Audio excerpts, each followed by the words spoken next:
Olá, meus amigos, minhas amigas, meu muito obrigado antecipadamente, né? Primeiro quero agradecer a Deus e a você, meu irmão, minha irmã, que tem dado o seu like, tem feito seus comentários. É muito bom, muito bom. Estou muito feliz, né? Obrigado aos meus 406 amigos. É uma maravilha. Estou crescendo, meu canal está aparecendo, as pessoas estão descobrindo meu trabalho, graças a Deus, isso tudo por sua conta. Se você ainda não tem um amigo, uma amiga, ainda não passou o meu endereço, por favor, passe, peça para ela se inscrever, faça com que meu canal cresça, para que a gente possa cada dia bater papo, toda segunda, toda quarta, toda sexta-feira, estou eu aqui com um vídeo para a gente trocar ideia. Muito, muito, muito importante para a gente. Tudo que a gente fala é importante demais, né? Então hoje eu dou aqui início àquela série, né, para novembro, dos vídeos para a nossa série Leitura da Constituição. É fundamental, né, como eu falei no vídeo anterior, sobre a gente aprender, né, sobre a Constituição, a importância da nossa Constituição num país tão injusto, né, num país que não tem uma memória, num país que não tem um interesse em passar informação para os seus cidadãos, né? Você vê, o governo não tem programa de educação, né? Não tem um projeto de educação consolidado, né? Fizemos uma reforma no ensino em 2017, não implementamos, foi suspenso pelo governo do PT, e eu não estou aqui criticando se está certo ou está errado, mas eu sei que não foi implantado porque os estados não estavam preparados para essa nova alteração, e já tem um novo projeto de lei, né, no Congresso Nacional, arguindo de novo a questão da educação, né, reformando de novo para o ensino médio, enfim. Quem paga isso? Quem paga esse desleixo, esse descaso é a população, que fica cada dia mais pobre, porque não consegue ter uma educação adequada, né? Então isso é muito triste, e a gente, conhecendo a Constituição, a gente nos dá esse instrumento, né, de cobrança, né, do medo, porque a gente tem que perder o medo de cobrar dos políticos, né?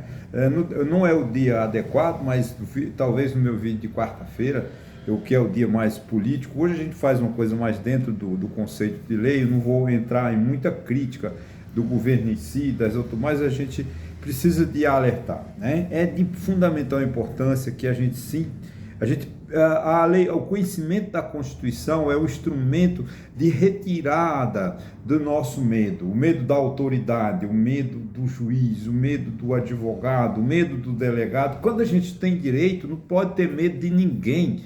O delegado, o juiz, o governador, o prefeito, o presidente da República, o senador, o deputado federal, tem que nos obedecer, porque eles são obrigados a estar dentro da lei, né? Quando eu critico, é porque eu tenho a lei como meu amparo, eu tenho a Constituição como meu amparo.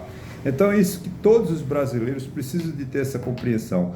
E é aí onde está o meu objetivo, né? Essa leitura dessa Constituição, para que a gente consiga rasgar, né, do nosso coração esse medo da autoridade, né, que fizeram, né, que o juiz manda prender. Não, o juiz não prende ninguém.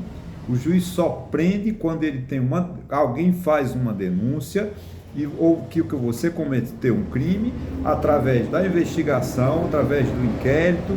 Aí é assim, aí ele, baseado em fatos, baseado em provas, ele pode autorizar a sua prisão. Caso contrário, o juiz não tem autoridade para te prender. Você está na lei, no meio da rua, andando correto, você não está embriagado, você não está portando arma, você não está ostensivamente, você não está portando droga.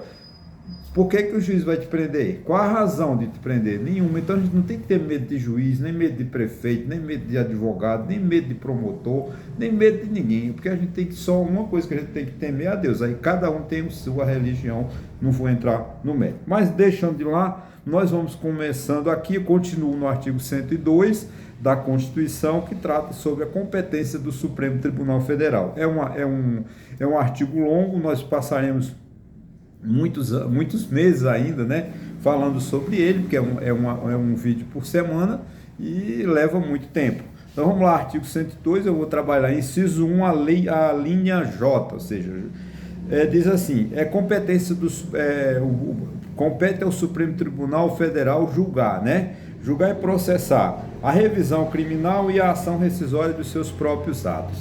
O que é isso? Isso é a ação rescisória, começando pela ação rescisória. A ação rescisória, ela é uma ação que ela tem um prazo.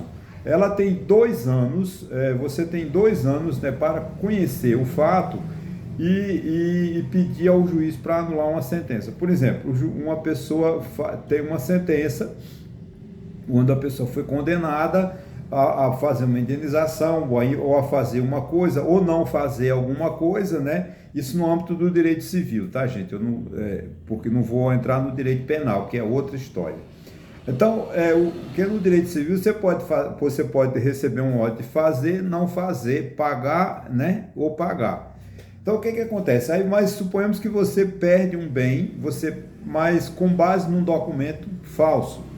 Aí você adquire, descobre a verdadeira, o documento bom, o documento verdadeiro, né? Você diz, olha, a propriedade era minha porque eu tenho escritura de compra e venda, eu tenho inventário, formal de partilha, adquirido em tanto. Esse documento é verdadeiro. Aí, mas a escritura era falsa, mas o juiz não tem conhecimento, se baseou na escritura e lhe tomou a propriedade. Aí você, com a ação rescisória, você desfaz, né, aquela ação do juiz, a decisão do juiz que vamos dizer assim, que ele retirou um direito. Isso, você tem que ser um documento verdadeiro, um documento bom do tempo, né, da ocorrência do fato, para que você tenha o seu direito de volta. Da mesma forma, é a ação rescisória, é a revisão criminal. A revisão criminal, o juiz toma uma decisão errada, com base também em provas não aceitáveis, mas depois tem a prova que aquela decisão foi equivocada, o juiz faz a revisão e você tem o seu direito, resgatado, vamos dizer assim. Então, essa revisão criminal e a ação rescisória são instrumentos do direito civil que estão previstos na Constituição, cuja competência é do Supremo Tribunal Federal. O juiz, na comarca de Taquaritinga, na comarca de Santa Cruz, também tem autorização para fazer a ação rescisória e tem também as ações que são específicas dos tribunais. Eu não vou entrar no aspecto do direito processual civil, porque não é competência. Aqui a gente está falando da leitura da Constituição, né? Mas vamos lá, a linha aí, né? Reclamação para preservação de sua competência e garantia da autoridade de suas decisões. Isso é muito importante, o STF, pelo seguinte, por exemplo, eu me lembro aqui, não é o momento de falar de política, mas em 2021, se eu não me engano, o presidente Jair Bolsonaro, no dia 7 de setembro, chamou o ministro do Supremo, né, de uma autoridade, né, ele chamou até chamou de uma forma muito pejorativa, foi muito desrespeitoso para com o ministro do Supremo Tribunal Federal, dizendo o senhor Jair Bolsonaro, o ex-presidente Jair Bolsonaro, que não cumpriria mais as regras, as decisões do Supremo. Ora, além de o presidente estar cometendo naquele momento um crime de responsabilidade, o qual ele teria que ser afastado pelo processo de impeachment, porque era um crime funcional, né?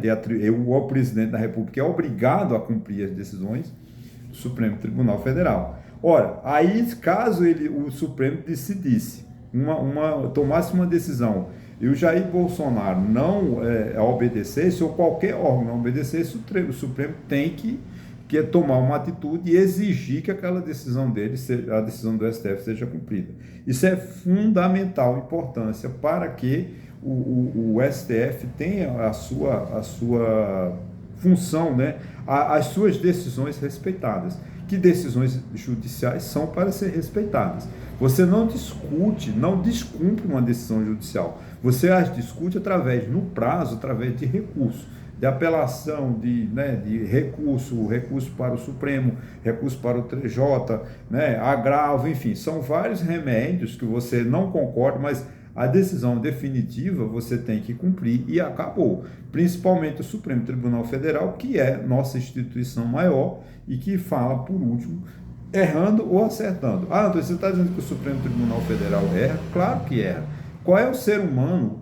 Os ministros do Supremo são seres humanos como eu, como você, como qualquer um. Eles só têm mais conhecimento jurídico do que eu, do que você talvez, mas eles são pecadores, vamos dizer assim, né? E também são sujeitos a cometerem erros. Erros por influência política, erros por, né, por vários fatores. E que, se forem comprovados, obviamente que tem a previsão que eles são até afastados do Supremo Tribunal. Então é de fundamental importância o respeito, né, às decisões judiciais, o respeito às decisões do Supremo Tribunal Federal. Então veja como a Constituição ela é rica de informações, né? Ela nos diz como, né, a gente não cumprindo uma decisão da justiça, o que fazer, o que a justiça tem que fazer, né? Então é muito importante.